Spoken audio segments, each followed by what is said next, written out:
దేవుడు ఎప్పుడు నమ్మదగిన వాడే, కానీ ఆయన కార్యాలు మన సమస్యలను పరిష్కరించే మార్గాలు మాత్రం పరిస్థితిని బట్టి మారుతూ ఉంటాయి. మొదటి యుద్ధంలో దావీదు సైన్యం నేరుగా దాడి చేసి విజయం సాధించారు.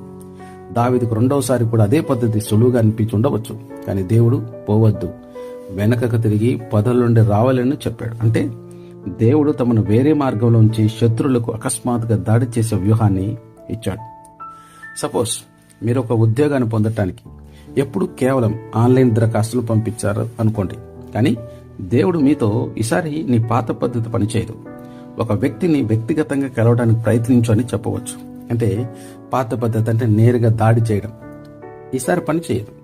కొత్త పద్ధతి అంటే పొదల నుండి వెళ్లడం, ఇశ్రాయేల్ యుద్ధంలో జరిగినటువంటిదిగా ఆ పద్ధతిని ప్రయత్నించాలి. అలాగే ఒక కుటుంబ సమస్యను పరిష్కరించడానికి మీరు ఎప్పుడు ఆవేశంగా మాట్లాడారు, దేవుడు ఈసారి నువ్వు మౌనంగా ఉండి కేవలం విను అని చెప్పవచ్చు.